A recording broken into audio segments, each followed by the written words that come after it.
आप सभी का स्टडी पार्क में स्वागत है। आज के इस वीडियो में मैं क्लास 10th का सोशल साइंस का वेरी इंपॉर्टेंट एमसीक्यू क्वेश्चन कराने वाली हूं, जो आपके 24 अगस्त का वीकली टेस्ट है उसके लिए बहुत ही ज़्यादा इंपॉर्टेंट है। और अगर आप लोग इस चैनल पर नए आए हैं तो चैनल को सब्सक्राइब करें और साथ ही साथ बेल आइकन को भी प्रेस करें। तो चलिए देखते हैं पहला क्वेश्चन। अब फटाफट सारे क्वेश्चन को डील करते हैं। पहला क्वेश्चन क्या है कि जल किस प्रकार का संसाधन है।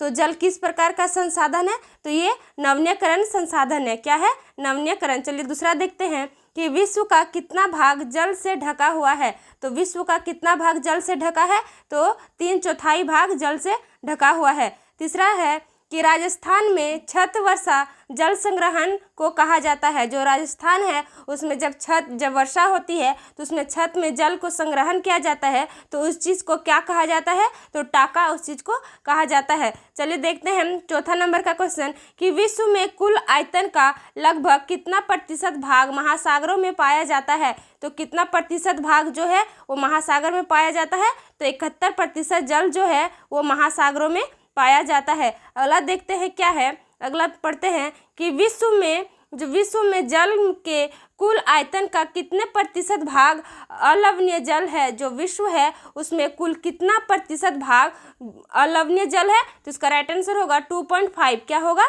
2.5। अगला है कि महात्मा गांधी दक्षिण अफ्रीका से भारत कब लौटे थे। तो महात्मा गांधी जी 1915 में दक्षिण अफ्रीका से भारत लौटे थे। चलिए अगला देखते हैं कि गांधी जी के नेतृत्व में बिहार के किस स्थान पर किसानों ने आंदोलन किया था। तो किस स्थान में किसानों ने आंदोलन किया है, तो चंपारण में। कहाँ पे?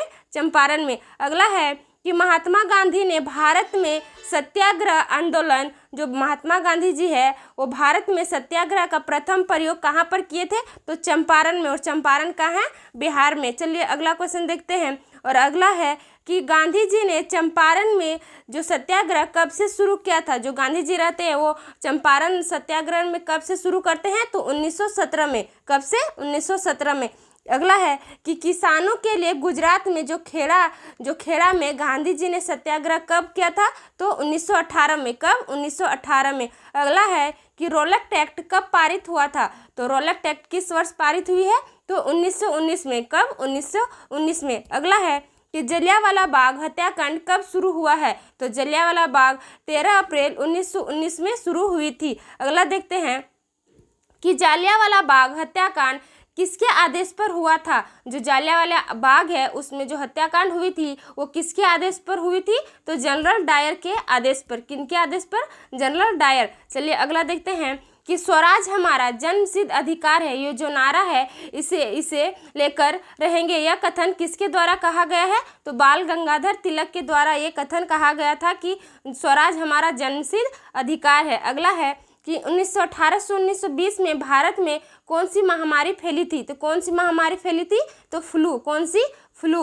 अगला है कि भारत में खिलाफत आंदोलन कब शुरू हुआ था। तो भारत में खिलाफत आंदोलन 1919 में शुरू हुई थी। चलिए अगले क्वेश्चन की ओर बढ़ते हैं और अगला देखते हैं। 17 नंबर है कि भारत में खिलाफत आंदोलन किस देश के शासक के समर्थन में शुरू हुआ था। तो किस देश के जो शासक के समर्थन में हुई है, तो तुर्की के। किसके?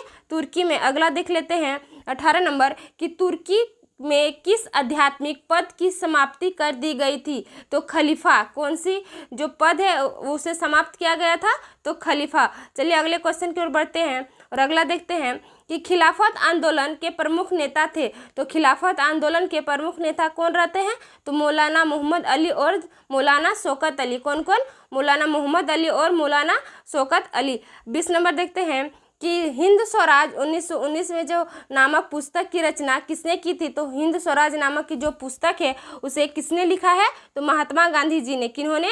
गांधी जी ने इस पुस्तक की रचना की है। 21 नंबर देखते हैं कि ब्रिटिश सरकार ने केसर-ए-हिंद की उपाधि से किसे सम्मानित किया था। जो केसर-ए-हिंद की उपाधि है उसे किसे सम्मानित किया गया था, तो किसे? महात्मा गांधी जी को केसर-ए-हिंद की उपाधि से सम्मानित किया गया था। 22 नंबर देखते हैं कि वंदे मातरम गीत किस पुस्तक से लिया गया। जो वंदे मातरम गीत है वो किस पुस्तक से लिया गया है, तो आनंद मठ से। किससे? आनंद मठ से। 23 नंबर है कि गीतांजलि किसकी रचना है। जो गीतांजलि है उसकी रचना किन्होंने की है, तो रविंद्रनाथ टैगोर जी ने। किन्होंने? रविंद्रनाथ टैगोर। अगला देखते हैं कि डिस्कवरी ऑफ इंडिया नामक पुस्तक के लेखक कौन है? तो डिस्कवरी ऑफ इंडिया नामक पुस्तक की रचना किन्होंने की है? तो नेहरू जी ने। किन्होंने? नेहरू जी ने। चलिए अगला देख लेते हैं। अब 25 नंबर है कि गांधी जी ने असहयोग आंदोलन की शुरुआत कब की? गांधी जी ने असहयोग आंदोलन की शुरुआत कब करते हैं? तो 1920 में, अगस्त का 1920 में। अगस्त, अगर आप लोग को अगर जैसे मंथ पूछा तो अगस्त और ईयर पूछा तो 1920 में। अगला क्या है? असहयोग आंदोलन कब स्थगित हो गया? तो असहयोग आंदोलन कब स्थगित हो गया था? तो 12 फरवरी 1922 में। कब? 12 फरवरी 1922 में। चलिए 27 नंबर देखते हैं कि गांधी इरविन समझौता कब हुआ? तो कब हुआ है? तो 5 मार्च 1931 में। कब? 5 मार्च 1931 में। 28 नंबर है कि निम्नलिखित में से किसे सीमांत गांधी से जाना जाता है? तो किन्हें सीमांत गांधी से जाना जाता है? तो अब्दुल गफर खां को। किन्होंने? अब्दुल गफर खान। चलिए अगला देख लेते हैं 29 नंबर कि भारत छोड़ो आंदोलन की शुरुआत कब हुई? तो भारत छोड़ो आंदोलन की शुरुआत किस वर्ष से होती है? तो 1942 में। किस वर्ष? 1942 में। चलिए 30 नंबर है कि भारत छोड़ो आंदोलन में किस बात पर जोर दिया गया था? जो भारत छोड़ो आंदोलन है उसमें किस बात पर जोर दिया गया था? तो इसका राइट आंसर होगा 2 नंबर, अंग्रेजों को पूरी तरह भारत छोड़ना होगा, इस बात पर जोर दिया गया था। 31 नंबर देखते हैं कि करो या मरो, ये जो नारा है इसे किसने दिया है? तो करो और मरो का नारा महात्मा गांधी जी देते हैं। चलिए अगले क्वेश्चन की ओर बढ़ते हैं और अगला देख लेते हैं। अगला है कि साबरमती आश्रम से दांडी तक महात्मा गांधी जी ने कितने किलोमीटर की यात्रा की है? जो साबरमती आश्रम है उससे दांडी तक महात्मा गांधी जी ने कितने किलोमीटर की यात्रा तय करते हैं? तो 240 किलोमीटर की। कितने? 240 किलोमीटर। यह कथन किसके द्वारा कहा गया है कि तुम मुझे खून दो मैं तुम्हें आज़ादी दूंगा? ये जो कथन है ये किन्होंने कहा है? तो सुभाष चंद्र बोस जी कहते हैं। कौन? सुभाष चंद्र बोस। चलिए अगले क्वेश्चन की ओर देखते हैं। अगला है कि गांधी को पहली बार राष्ट्रपिता कहकर किसने संबोधित किया? तो कौन बोलते हैं सबसे पहले गांधी जी को राष्ट्रपिता? तो इसका राइट आंसर है 1 नंबर, सुभाष चंद्र बोस। अगला है कि हिंदुस्तान सोशलिस्ट रिपब्लिकेशन आर्मी की स्थापना किसने की? तो किन्होंने की है? तो भगत सिंह ने। किन्होंने? भगत सिंह। अगला है कि भारतीय संविधान कब बनकर तैयार हुआ? तो भारतीय संविधान किस वर्ष बनकर तैयार होती है? तो 26 नंबर 1949 को। चलिए अगले देख लेते हैं कि गांधी जी ने नमक कानून कब भंग किया? तो गांधी जी ने नमक कानून कब भंग करते हैं? तो 6 अप्रैल 1930 में। कब? 6 अप्रैल 1930। अगला है कि सविनय अवज्ञा आंदोलन कब और किस यात्रा से शुरू हुआ है? तो इसका राइट आंसर है 1930 और दांडी। अगला है कि साबरमती आश्रम से दांडी तक गांधी जी ने कितने किलोमीटर की यात्रा की है? तो 240। चलिए अगले क्वेश्चन की ओर बढ़ते हैं। अगला देख लेते हैं 40 नंबर कि दलित वर्ग एसोसिएशन की स्थापना किसने की है? तो दलित वर्ग एसोसिएशन की स्थापना कौन करते हैं? तो अंबेडकर जी करते हैं। कौन? भीमराव अंबेडकर। अगला क्या है कि गांधी जी और अंबेडकर ने किस गोलमेज सम्मेलन में भाग लिया? जो गांधी जी और अंबेडकर जी किस गोलमेज सम्मेलन में भाग लेते हैं?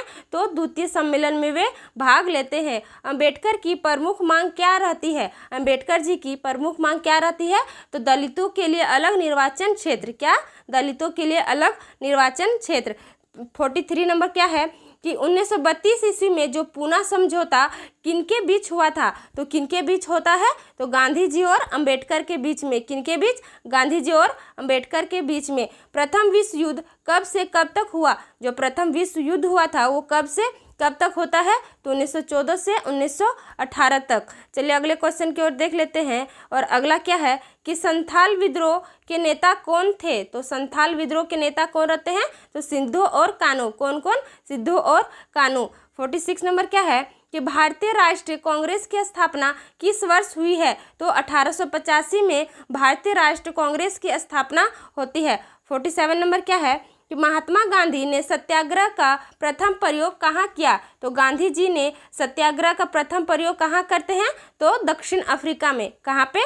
दक्षिण अफ्रीका में। अगला क्या है कि गांधी जी दक्षिण अफ्रीका कब गए थे? तो गांधी जी दक्षिण अफ्रीका कब जाते हैं? तो 1893 में गांधी जी दक्षिण अफ्रीका जाते हैं। अगला क्या है कि निम्नलिखित में से कौन सा अलवणीय जल का स्रोत है। तो कौन सा, इसका राइट आंसर होगा 4 नंबर वर्षण, सतही जल और भौम जल। भौम जल जो रहता है ये सभी होगा अलवणीय जल का ये स्रोत है। अगला क्या है 50 नंबर कि 1925 तक कितने लोगों ने जल की कमी झेलने की भविष्यवाणी की है। तो कितने लोगों ने जल की जो कमी है उसकी भविष्यवाणी की है। तो 20 करोड़ लोगों ने इसकी भविष्यवाणी की है।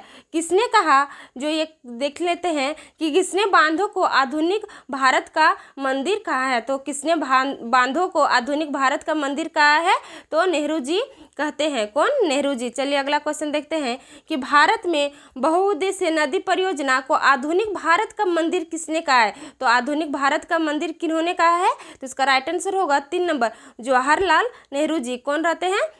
चलिए अगला देख लेते हैं क्या रहता है कि दामोदर नदी घाटी जो परियोजना किस राज्य में स्थित है। तो दामोदर नदी घाटी परियोजना किस राज्य में स्थित है। तो ये झारखंड में स्थित है। कहाँ पे, झारखंड। अगला क्या है कि भारत में कुल विद्युत का कितना भाग जल विद्युत से प्राप्त होता है। भारत में कितना प्रतिशत जो बिजली है वो जल विद्युत से प्राप्त होता है। तो इसका राइट आंसर होगा 2 नंबर 22%। कितना, 22%। अगला क्या है ये सब देख लेते हैं। इससे भी क्वेश्चन बनता है कि ये नदी के बारे में है कि कौन सा नदी किस घाटी में है, कहाँ पे स्थित है, कौन सा राज्य में है और एक किस नदी के द्वारा बनाया गया है। तो इसको भी थोड़ा देख लेते हैं। क्या है, सरदार सरोवर बांध कहाँ पे स्थित है, गुजरात में। और किस नदी पर बनाया गया है।